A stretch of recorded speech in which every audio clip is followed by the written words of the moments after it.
going to present to you a little bit different view of this issue of exodus, of moving from Egypt towards Israel. And instead of talking about movement of people, I will talk about movement of airborne particles of dust.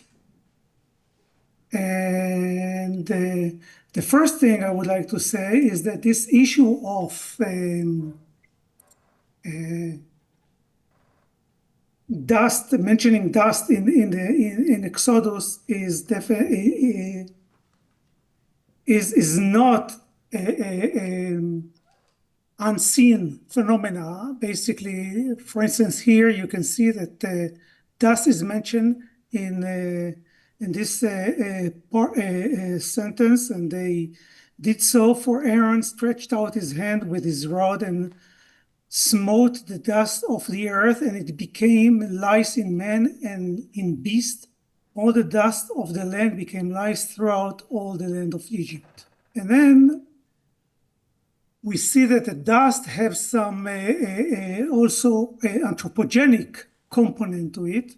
And the Lord said unto Moses, unto Aaron, take to you a handful of ashes of the furnace, and let Moses sprinkle it towards heaven in the sight of Pharaoh. And it shall become small dust in all the land of Egypt, and shall be a boil breaking forth with blains upon men and upon beasts throughout all the land of Egypt. So we see that the dust is definitely appearing in the book of Exodus, and it has to do both with natural phenomena and with anthropogenic activities. And in addition to it, we also see that wind and the change of wind from east to west is also a major player in this story. So what I'm going to tell you today, first of all, I will tell you a little bit about airborne particles, and then I will talk about the various airborne particles that arrive to Israel based on their chemical, grain size, mineralogical characteristics, and so forth. And I will base all of these on contemporary dust storms in the Levant, in our region. After establishing some characteristics of contemporary dust, I will talk about archives of dust, of paleodust. And we have done work on hilltop less from the Negev. We worked on sediments from the Red Sea and sediments and surface cover from the Dead Sea and the Dead Sea watershed. I will not present these last two archives, and will only show you results of the hilltop because of the fact we don't have enough time for that. And then I will wrap up everything and try to come up with some conclusions. So, particulate matter in the atmosphere has a lot of impact on climate and on human health. On climate, for instance, we see that, first of all, it appears in various concentrations around the globe. There are hotspots, for instance, in areas in Asia and in Africa that have higher concentrations of dust. And then we know that this dust, especially when it forms brown clouds, it affects the temperature, increase the temperature of the atmosphere. So it has a profound impact on climate. As much so as that papers appearing in the last few years indicated aerosols implicated the prime driver of 20th century North Atlantic climate variability. Basically, dust is affecting the amount of light that hit the surface of the earth, some of the dust basically radiate back to space some of the light, but it also interferes with cloud forming processes, and in doing so affect the properties of the cloud and its ability to rain out, and also in its ability to either let light go through or radiate back to space. So this is one impact of dust. The other one being that fine particles affect our health. And the smaller they are, the more dangerous they are. And a very well-known study done back in the 90s established a very convincing relationship between the amount of particles in the atmosphere of 6 cities in the US and the rate of death, both hospitalization and mortality. And basically, the more particles in the air, more people get sick, and some of them even die. And as I said before, the finer the dust, the more, the deeper it penetrates into our system and affect our health. And this effect has basically 3 major pathways. It affects our brain and affects the autonomous nervous system. It goes into our blood, releasing all kinds of constituents from the dust which penetrate and goes into the bloodstream and affect internal organs in the body. And it also creates what we call systemic oxidative stress and inflammation. So all these processes have profound impact on our health. In addition to that, the dust that we encounter today in the atmosphere comes from both natural and anthropogenic sources, and they differ usually in their characteristics as far as the grain size distribution. The natural dust contain both very fine particles, less than 2.5 micron, but also larger particles, which can be 10 microns and sometimes even more than that, whereas mostly anthropogenic particles have much smaller diameter, less than 2.5 micron. In addition to that, on its way from the source, whether it's the desert or urban center, the dust undergoes various transformations in the atmosphere, including the absorption of organic and inorganic pollutants. And with respect to Israel, we basically see that there are 4 segments around Israel which contribute air masses to Israel, air masses which bring along with them particulate matter.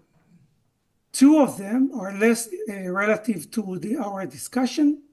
These are from Western Europe and Eastern Europe, this one prevailing in the winter, this one in the summer. What is of more concern to us is what comes from North Africa, including Egypt, and these account for almost 20% of the air masses arriving at Israel, and it basically contains dust particles which brought along with 2 synoptic systems, the Sharav cyclone and the cold depression. And then we have another type of dust arriving from Saudi Arabia, Jordan, sometimes Iraq, and it's brought forth with the Red Sea trough and the high to the east synoptic conditions. And what we are trying now to do, focusing on these conditions, on these 2 segments, is to distinguish between dust coming from here and dust coming from Egypt, basically the dust that we are interested in. In order to do so, we devised a sampler, air samplers, which has a very high time resolution, which allows us basically to collect samples on filters and then take these filters to the lab and analyze it using a variety of methods and analytical instrumentations, and measure a lot of parameters. I will not elaborate on those, of course, in this talk. I will just say that basically we try to use a combination of as many parameters as possible to basically to tell apart the different sources of dust. And at the first stage of our research, conducted in Jerusalem, we used lead isotopes to distinguish local versus non-local dust. What you see here is the mean value plus minus 2 standard deviations of lead emitted from cars in Jerusalem, in Israel. And everything which is basically is outside this region contain non-local contribution. When we further analyzed it and compared it to the literature, we realized, first of all, that these values which deviate from the local values goes towards lead emitted at the same period of time in Cairo. This is from studies conducted by our peers in Cairo. So in order to verify these initial findings, we conducted more research in a wide range of stations across Israel. And in all of them, we tested diverse synoptic conditions, and indeed were able to show that the periods of time when we have excess dust in the air are when we have dust coming either from Egypt and North Africa or from Saudi Arabia. And the Egyptian, North African dust events have the highest concentrations of particulate matter in Israel. So we are talking about a major source that brings dust to our country from North Africa and Egypt. We looked also at the variability between particles which are less than 2.5, as I said, mostly anthropogenic, and the ones which are PM10, which means that they are coarser particles and they are mostly from natural sources. And we saw that when we deal with air coming from Europe, we see mostly anthropogenic particles. You see that the ratio of the PM2.5 to PM10 is high. It's about 0.5. When we see dust coming from Saudi Arabia, it has a lower slope, less PM2.5 compared to PM10. And when the dust is coming from North Africa and Egypt, it has the highest desert component in it.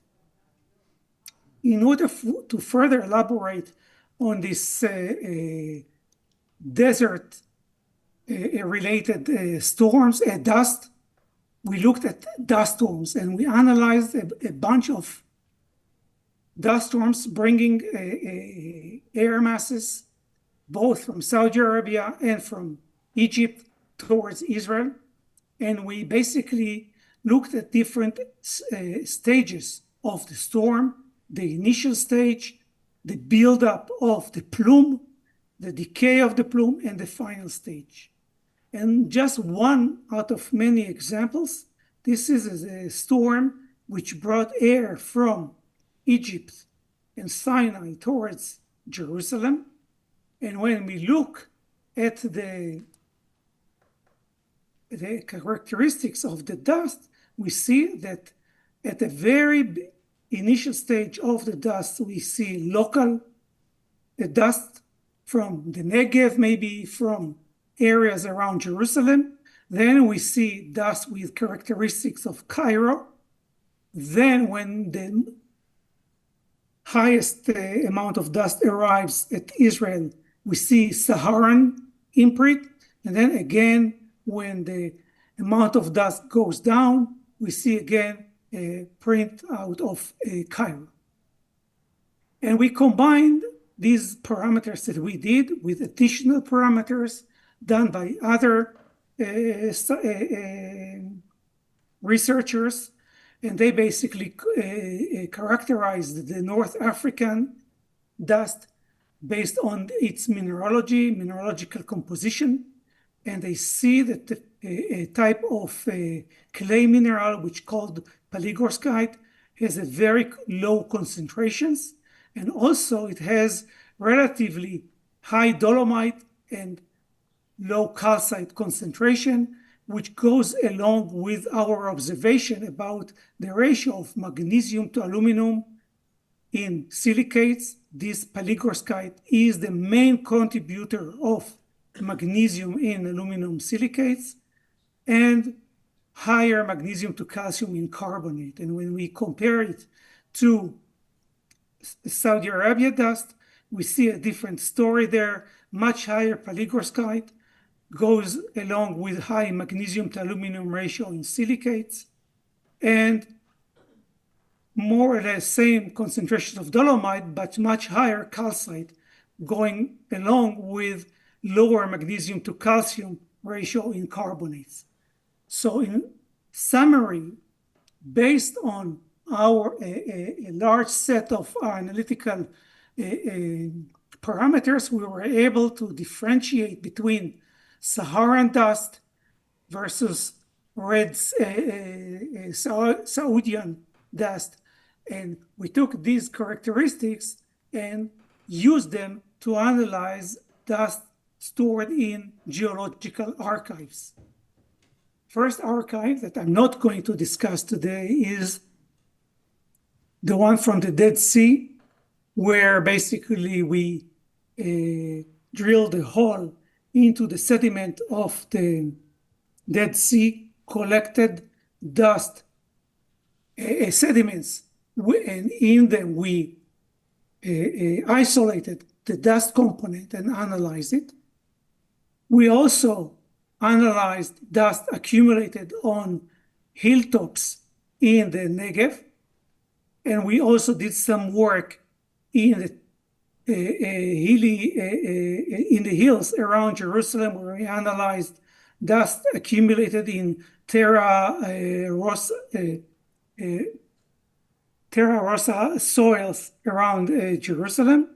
And finally, we went all the way to the Red Sea and analyzed 2 cores from the Red Sea. And in all of them, we tried to basically isolate the dust component and analyze it over time. So I will present here only the data from the Negev. And what we see, the first thing we saw in the Negev is that we have a bimodal distribution of the less in the Negev, a coarse fraction, which has a 30 to 80 micrometer mean value, and a 2 to 8 micrometer fine fraction. So this one is very similar to contemporary dust, the one that we collected in our analysis. This one is much coarser from the ones that I presented to you before, but we do sometimes see this dust in very severe dust storms, but this is the exception. So we know, and these guys, Enzel and Amit, established it in another study, that this coarse type less does not arrive directly from Egypt to Israel, but through basically transport along the coast with Mediterranean currents. then it being accumulated on coastal dunes, and only then it's being transported further inland by the wind. And when we look at these two types of dust, the coarse and the fine, and we looked at various parameters which should be indicative of the source of the dust, we saw the following. In three of them, sodium to aluminum, potassium to aluminum, and calcium to aluminum, we see that the coarse fraction has a higher concentration or high ratio than the finer one, meaning that when you have finer material, some of it at least is affected not only by source, but by pathogenic processes, by processes taking place in situ, in the hilltop itself. But when you look at the magnesium to aluminum, which is a very useful indicator to tell us between North African and Saudi Arabian dust, we see the opposite trend. And definitely it's not affected by pathogenic, rather it's being affected by the source of the dust. The higher magnesium to aluminum of the finer indicate it has more Saudi Arabia component, and the coarse one coming from the dunes has a higher Egyptian component to it. And I also want to emphasize the time frame that we are talking about. We are talking about the last 200,000 years, and we can see that the last few thousand years, including the times of Moses, are no different than everything before them and after them. So basically what we say about the present is probably valid at least to the last couple of 200,000 years. And indeed, when we do this type of thing, differentiate between the coarse and the fine, the coarse plotted here, all the fine plotted here, and we see that they correspond to the same ratios of magnesium to aluminum that we detected in dust storms, contemporary dust storms. These dust storms are the ones which bring air, particulate matter from North Africa and Egypt, and the ones with higher magnesium to aluminum are mostly affected by Saudi Arabia sources and less so by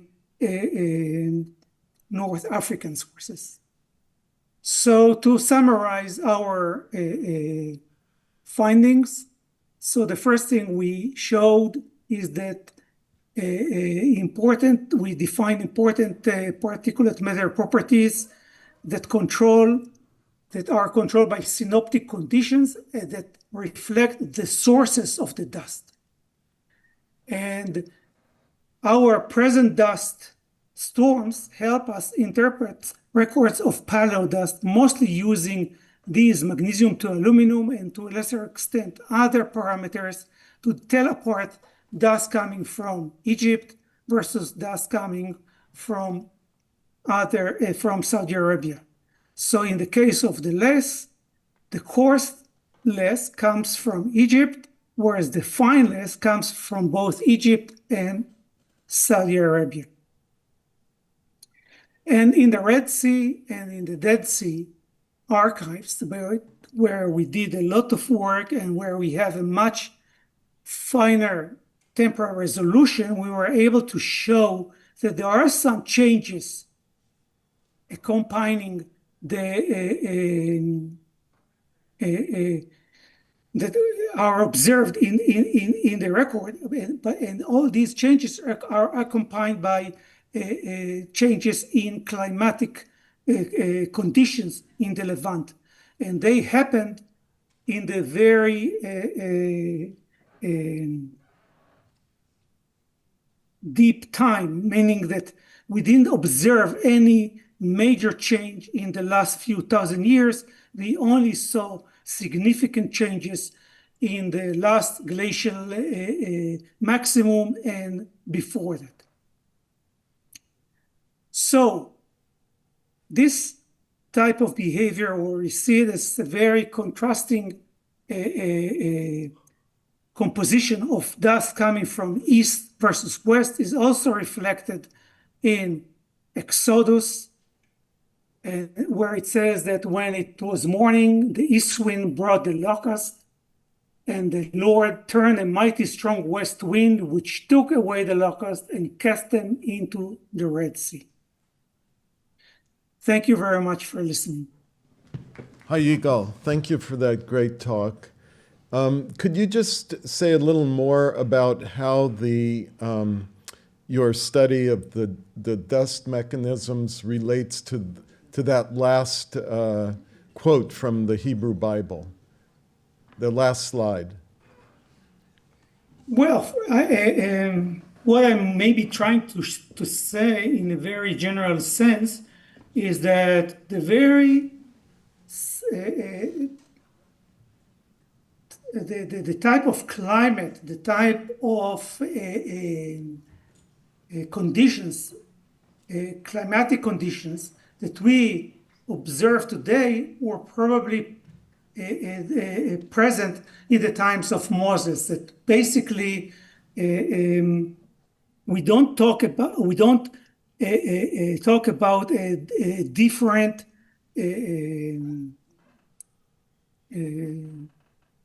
characteristics, different.